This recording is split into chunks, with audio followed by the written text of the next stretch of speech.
là. Ah, c'est ouf.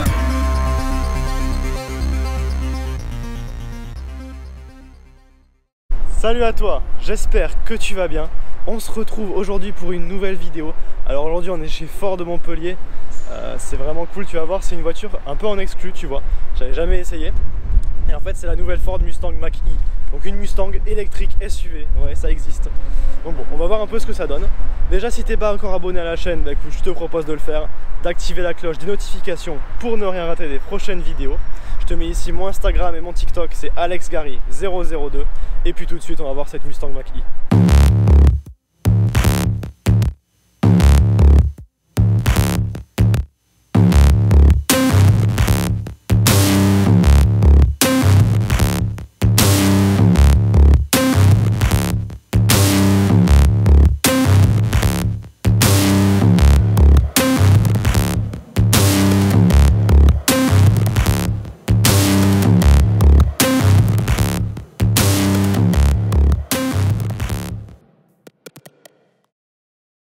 Alors du coup voilà la première Mustang électrique SUV. Bon j'espère que le son est bon, il y a un peu de vent ici. Alors qu'est-ce que ça donne niveau design? Eh bien, le design est franchement réussi. On retrouve quand même le capot assez agressif de la Mustang. Et évidemment le cheval ici. On perd forcément la calandre avec la grille d'aération pour cette grille pleine qui est vraiment très jolie. Les feux sont vraiment beaux. Ça fait très qualitatif hein, honnêtement. Après niveau jantes ici on est sur des jantes grises classiques qui sont vraiment pas mal. Je sais pas en combien de pouces c'est, je dirais 18 je pense. Ici on a un petit rappel Mach-E. Alors la signification de Mach-E je ne la connais pas. I évidemment pour l'électrique, Mach je ne sais pas. Alors ici ce qui choque de suite c'est les poignées. Les poignées ici en fait vont être des simples boutons tactiles. Petite 992 qui se chauffe ici. Donc je disais de simples boutons tactiles que ce soit à l'avant ou à l'arrière. C'est vraiment sympa. Alors il faut savoir que cette voiture, on est environ sur 350 chevaux. Elle est disponible en 4 roues motrices ou en 2 roues motrices. Celle-ci c'est une 4 roues motrices. Côté 0 à 100, on est environ sur 3 secondes 7 pour quand même 600-650 km d'autonomie. Donc c'est vraiment bien. Quand tu compares par exemple à Tesla qui vont avoir des performances un peu meilleures mais quand même avec bien plus de puissance. C'est vraiment beau ce qu'ils ont réussi à faire Mustang Ford donc sur cette Mach-E. Après côté arrière, regarde, on retrouve un arrière très coupé. Tu vois, ça rappelle un peu le GLC coupé que je t'ai présenté il n'y a pas très longtemps. Et cet arrière est vraiment très réussi, il fait très futuriste. Avec donc ces feux qui rappellent bien la Mustang. Toujours le cheval propre à la marque. On voit ici la petite caméra de recul. Et tu vois, voilà, donc le haillon est vraiment coupé comme ça. Ça donne un look bien plus agressif, bien plus sportif. Et c'est vraiment sympa sur un SUV. Franchement, ça c'est très appréciable. Ici, c'est la trappe pour mettre non pas du carburant comme on est habitué sur une Mustang, mais bien de l'électricité. Et après voilà, donc on va voir un peu ce que ça donne en roulant, etc. Je suis avec Mathieu alias The Car Driver, je te mets son Insta juste ici. Et on va voir un petit peu ce que ça donne. Alors regarde un peu comment on ouvre déjà. Hop, un petit bouton tactile comme ça.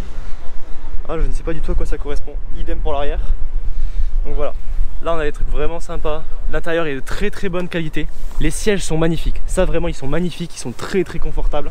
Rien à dire. Hop. Là, donc évidemment le cheval Mustang. Les deux écrans ici, donc un écran très petit avec juste les informations nécessaires devant soi. Et un écran beaucoup plus grand avec toutes les options disponibles. Honnêtement la qualité perçue est très bonne. Les places à l'arrière sont vraiment spacieuses hein. Il n'y a rien à dire. Il y a une bonne garde au toit. Franchement c'est très cool. Très cool. Hop. On referme ici. Déjà on est bien dans les sièges franchement. Ouais, ils ont bien... Ouais. Il y a la place derrière là. Ouais. Je vois ça, ouais, les genoux ne touchent pas pourtant, c'est nickel. Et franchement on est vraiment bien installé. L'écran est immense. Autant celui-ci est vraiment, contrairement aux autres marques où ils vont faire des écrans très imposants devant. Là c'est très petit, par contre là, je sais pas combien de pouces on est, mais bon. Ce qui est intéressant, j'avais jamais vu ça, une molette sur un écran. C'est une première. Ce qui est perturbant, c'est qu'on est quand même dans une Mustang et qu'on n'entend pas le V8. C'est ça. Bon, après, une application qui fait en sorte que vous pouvez l'entendre. Via les haut-parleurs. Ça restera intérieur et non extérieur. Ouais, c'est quoi? C'est du son via les haut-parleurs, etc. Du son, les haut-parleurs. Ouais. D'accord. On voit surtout le logo Mustang, on se dire que c'est une électrique. C'est à 350 chevaux, hein, donc bon. Oui, de ce côté-là, ça respecte quand même la tradition, on va dire. On respecte un peu. On est peut-être à 100 chevaux un peu en moins, mais ouais. On est quand même... Ouais. On accélère un peu ce coup.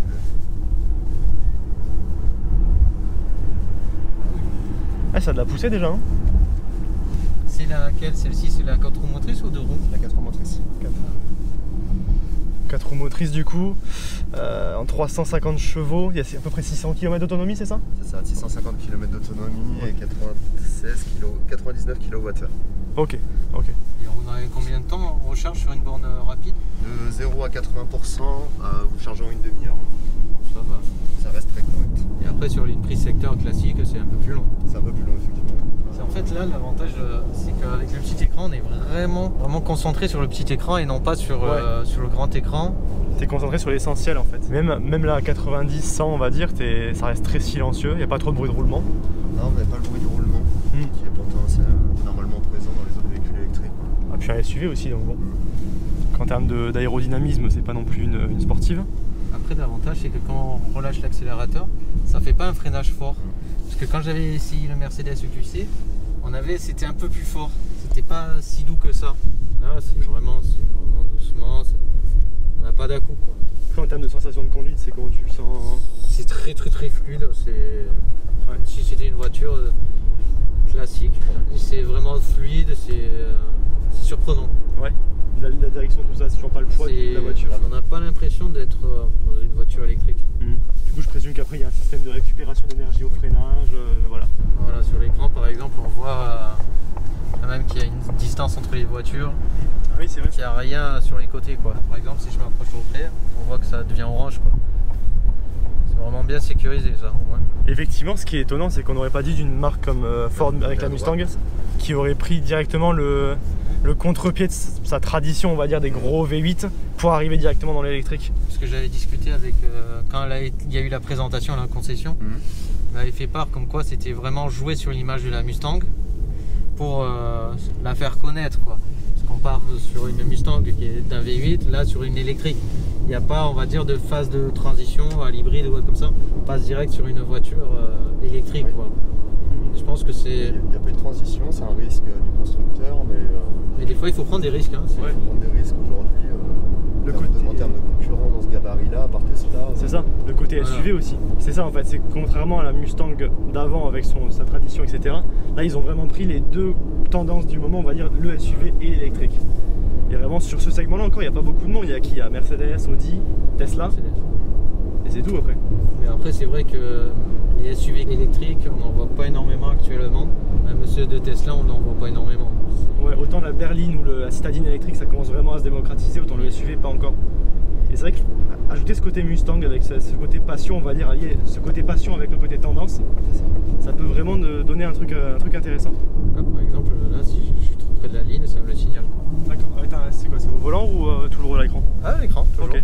Là, par exemple, si je m'approche trop près de la ligne, voilà, ça devient orange et ça fait une petite force au volant pour me remettre en position. Vous avez l'aide de maintien de poids, le régulateur adaptatif, vous avez toutes les aides à la conduite qui peuvent exister aujourd'hui.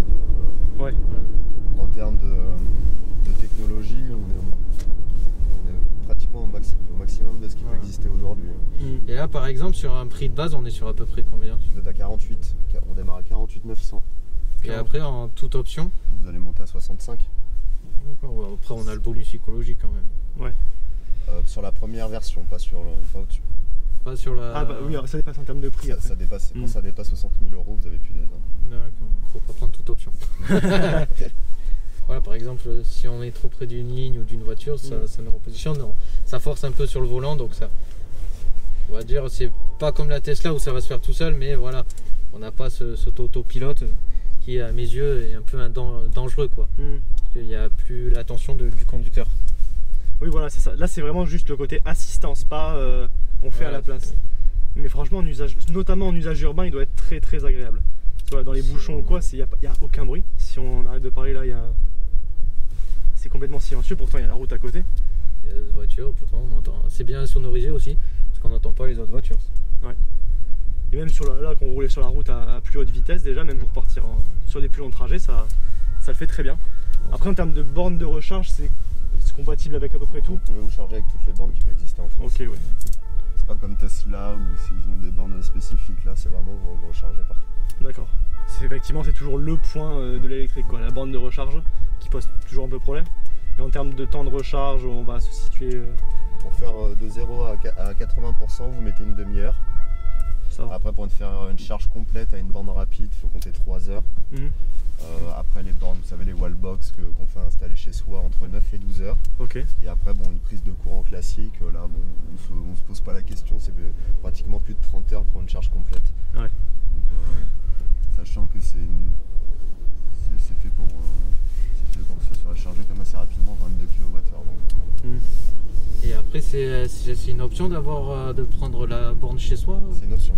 D'accord. Vous passez par une société externe. Le coût de l'installation d'une borne est aux alentours de 1 200 € selon l'installation chez vous. Bon, après, c'est un investissement, mais ça reste essentiel, quoi. C'est pratiquement obligatoire. Ouais.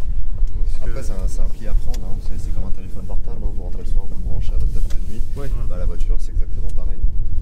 Oui, après voilà, je pense que les premiers jours, premières semaines éventuellement peuvent être un peu déroutantes, mais après je pense qu'on s'y fait très vite, puis c'est comme le téléphone quelque part. Le téléphone ça arrive rarement que tu tombes vraiment en panne quoi. Donc quelque part la voiture ça doit être pareil. Hein. Surtout qu'en plus une demi-heure pour les 80%, ça reste raisonnable, ça fait une pause pour prendre un café, même sur l'autoroute. C'est ça. C'est ça exactement. Avec 80% on peut faire à peu près combien de kilomètres? Entre 80% vous pouvez faire entre 300 et 350 km. Oui, donc ça reste relativement raisonnable. C'est ça. Donc effectivement les longs trajets deviennent envisageables. Il y a quelques années encore c'était compliqué. C'est bon, quand il fallait envisager 2-3 heures de recharge pour une pause, bon ça fait une longue pause. Là une demi-heure ça reste classique, on va dire. Correct. Oui. Bon, ça respecte au moins faire une pause toutes les 2 heures. C'est ça qui est un avantage quoi. Et le L, il correspond à quoi exactement pour les launch control? C'est ça exactement. Launch control, d'accord. Bon, là on est sur un parking, on va pas s'amuser. Hein. Donc de 0 à 100, je crois que c'est 3 secondes 7 environ. C'est ouais. 3 secondes 7 pour un 0 à 100 quand même, ça y va. Hein. Bon, après c'est l'électrique, donc c'est la puissance instantanée. Ouais, c'est ça. Mais surtout... Si on regarde bien, 3 secondes, ça correspond presque à des accélérations de Lamborghini ou autre comme ça. Donc et puis même, très proche. Même en SUV, pour aller dans l'accélération à 3 secondes 7 en thermique, il faut aller chercher dans des puissances qui sont plus aux alentours des 600-700 chevaux. On n'est pas vraiment sur 300 avec 300 chevaux effectivement. C'est ça qui est étonnant parce que d'habitude Tesla ils vont sortir des 600 chevaux. 1000 maintenant. Ouais, sur les... On est sur du 1000 chevaux maintenant. C'est vrai que les performances qu'ils arrivent à atteindre avec cette Mustang Mach-E pour 350 chevaux, c'est vraiment excellent. On est presque... c'est largement moins cher que les Tesla Model S et même les Model X. Donc c'est un marché qui est tout à fait... Effectivement, ça va peut-être convertir de nouvelles personnes électriques. C'est exact. Hop là, le petit... C'est original ça pour sortir, j'aime bien. Vraiment sympa. Cet écran, tu vois, là on voit un peu mieux le bouton. C'est vraiment original, j'avais jamais vu ça. Bon alors on revient un peu de l'essai de la Mach-E. Dis-moi ce que tu en penses toi. Toi qui as conduit en fait, au final. C'est une voiture franchement qui est surprenante. On pourrait se dire, c'est un peu dommage de passer d'un V8 à une électrique. Ils ont fait le test, c'est super. Franchement, ils ont bien fait parce qu'elle est surprenante. Ouais. On a pas mal d'aides. Pour dire, comparé à une Tesla, ça peut être pas mal. Surtout, Tesla a de la concurrence. Niveau du prix en plus, parce que là on est sur 50 000 € prix de base. On est sur un prix de base de 50 000 €, donc on est moins cher qu'une Tesla Model S, même un Model X. On va être à peu près dans les mêmes prix qu'une Tesla Model 3. Ouais. Bon, après on est sur, sur le nom d'une Mustang, donc ça joue aussi là-dessus. Il y a un côté prestige quand même. Il y a un côté prestige, on trouve énormément, on va dire, de nouvelles technologies dedans, qu'on retrouve aussi sur les Tesla, mais pour un prix totalement différent. Ouais. Quoi. Et pour des performances qui restent quand même assez similaires au final. Totalement similaires parce qu'on en retrouve de très belles performances. On est à 0 à 100 presque en 3 secondes. Donc on a une très belle accélération. On a pas mal d'aides. Donc c'est vraiment une voiture qui peut être utilisée tous les jours comme sur autoroute ou route. On a les recharges rapides, 30 minutes pour une recharge rapide. Donc pour avoir 80%, donc c'est relativement correct. Et très pratique vraiment sur les longs trajets quoi. On va dire que ça se rapproche un peu du thermique, c'est encore un peu plus long mais ça reste, la différence reste raisonnable en fait, tu vois, elle reste très acceptable. Raisonnable. C'est ça ouais. Donc franchement au final ça a été une bonne impression je trouve quand même sur cette voiture. On n'a pas pu conduire évidemment très longtemps, mais du peu qu'on a pu voir je pense que c'est quand même pas mal. Et après ce serait à voir peut-être en conduisant plus etc. Mais je pense qu'on s'y fait très bien. Bon bah en tout cas j'espère que la vidéo t'a plu hein. Si c'est le cas n'oublie pas de t'abonner et d'activer la cloche de notification, de liker, de partager comme d'habitude. Tu commences à connaître, c'est pour me soutenir, ça m'aide beaucoup, voilà c'est super important. Et puis si tu veux voir d'autres vidéos cool sur la chaîne, abonne-toi. Je remercie encore une fois Ford Montpellier pour l'essai, The Car Driver alias Mathieu pour avoir conduit, je ne pouvais pas la conduire celle-ci malheureusement. Et puis moi je te dis à très bientôt pour une nouvelle vidéo. Allez, ciao!